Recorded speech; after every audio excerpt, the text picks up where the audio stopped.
भाकपा माले विधायक दल के नेता महबूब आलम अपने महागठबंधन के साथ प्रेस कॉन्फ्रेंस में हिस्सा ले रहा हूं और मुझे खुशी हो रही है कि आप लोगों ने इस तरह से जो हमारी बातों को कवर किया, आप लोगों को धन्यवाद मैं देना चाहता हूं।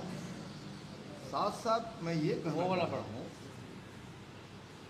कि बिहार लोकतंत्र की जननी है। ये बार बार हमारे नेता कह रहे हैं तेजस्वी जी,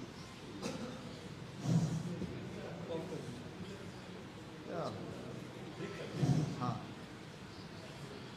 तो अभी मैं समझ रहा हूं कि लोकतंत्र का अस्तित्व ही खतरा में है।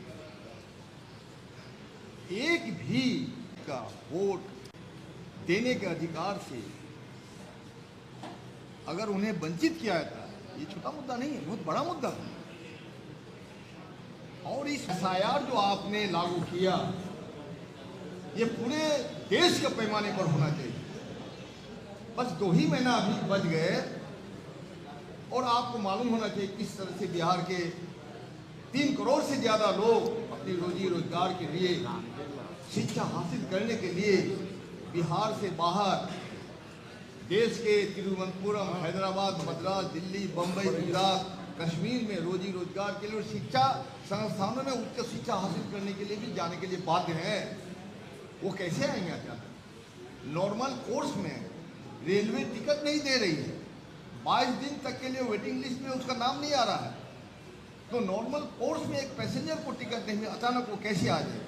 इसलिए हमारा कहना है कि लोकतंत्र की रक्षा के लिए सबसे जरूरी है कि हमारे वोटर के अधिकार की रक्षा हो, और उस अधिकार की रक्षा और सुरक्षा के लिए हमने जो कार्यस्थगन लाया, बार बार कल भी लाया था, हम लोग लाए थे, आज भी हम लोग लाए, इस पर एक विमर्श हो, सार्थक विमर्श हो, और बिहार के तरफ से, बिहार की जनता के तरफ से जो शासक वर्ग है वो भी हिस्सा ले, उनको भी दुश्चिंता होनी चाहिए।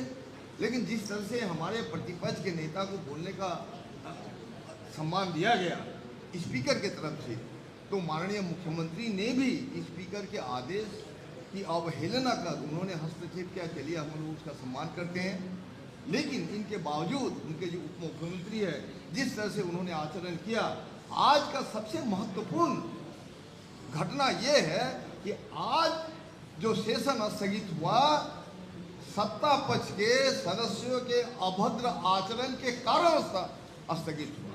यह हम लोग की वजह से नहीं हुआ।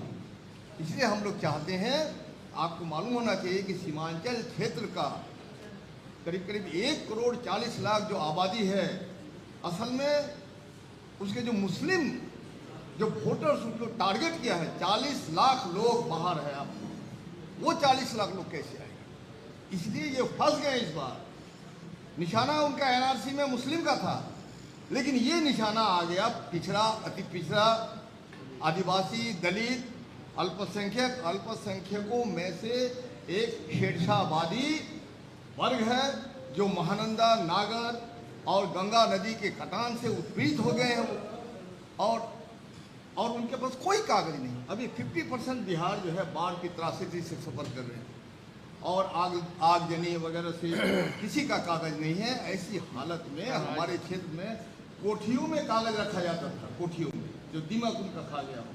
और जब 2000 के बाद ये बात के बाद स्थिति स्पष्ट हो गई कि नौकरी वगैरह मिलती भी नहीं है।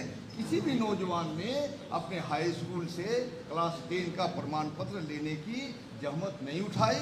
अभी अगर वो जाते हैं तो 2 हेडमास्टर चला गया, 3 हेडमास्टर चला गया, वो रजिस्टर दिमाग खा गया। ऐसी हालत में बिहार के लोगों पर नागरिकता एक दूसरी एनआरसी है, इस एनआरसी के जरिए सिर्फ वोट देने का अधिकार ही नहीं, आने वाला दिन में हमारी नागरिकता पर भी तलवार लटक रही है।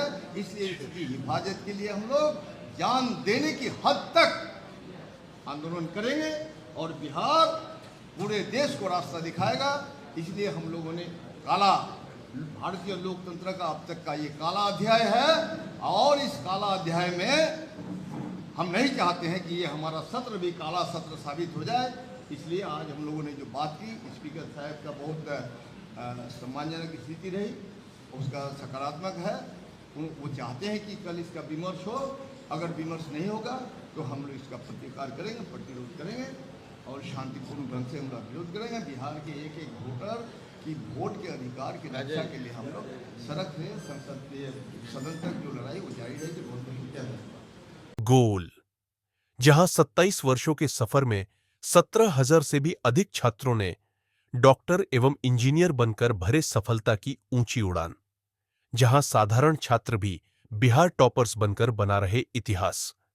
दूरदर्शी शिक्षाविद श्री बिपिन सिंह के मार्गदर्शन में मेडिकल एवं इंजीनियरिंग के लाखों छात्रों के लिए आशा की किरण के रूप में गोल, द रिजल्ट फैक्ट्री।